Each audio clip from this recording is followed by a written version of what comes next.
Hi everyone. So it's been a while since our last reading, but I'm really excited for us to continue from where we left off. We're still in the book of Matthew in chapter 8.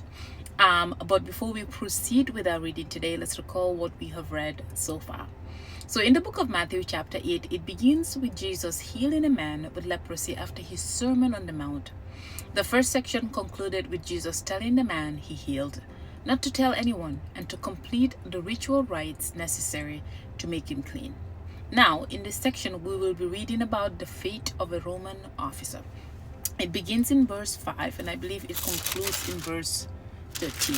So it starts with, when Jesus returned to Capernaum, a Roman officer came and pleaded with him, "Lord, my young servant lies in bed, paralyzed and in terrible pain." Jesus said, "I will come and heal him." But the officer said, "Lord, I am not worthy to have you come into my home.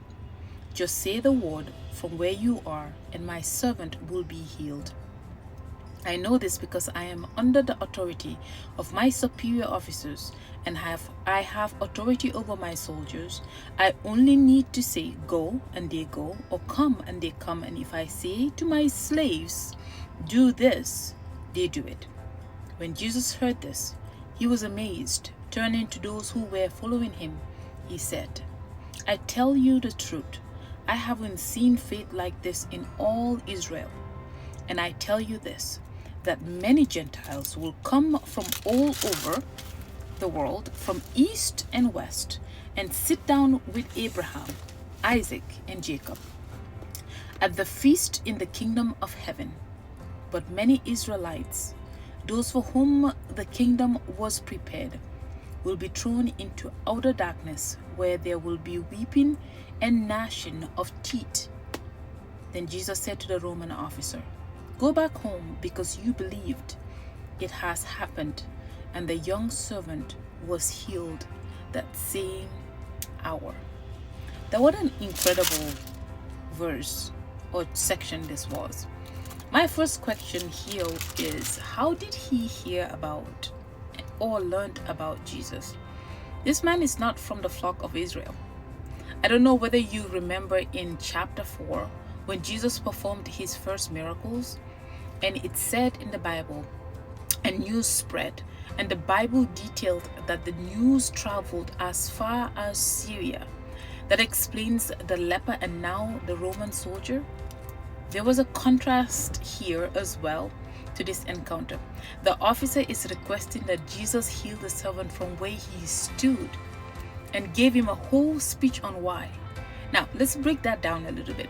This man is saying from a physical realm that he has authority that allows him to exercise authority over his soldiers and his slaves, but also he acknowledges that he is under authority under his superior officers.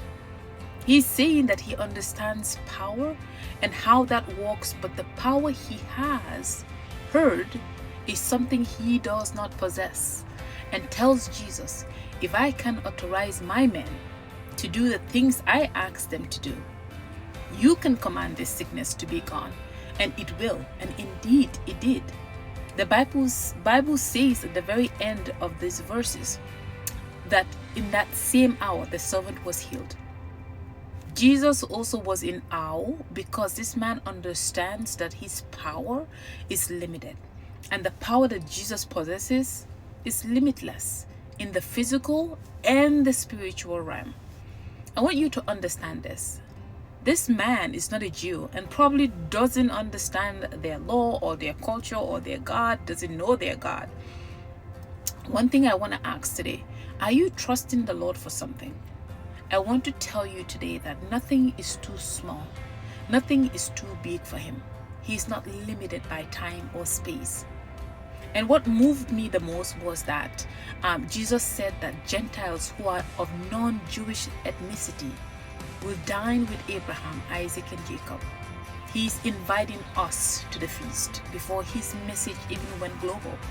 A prophecy that we live on today.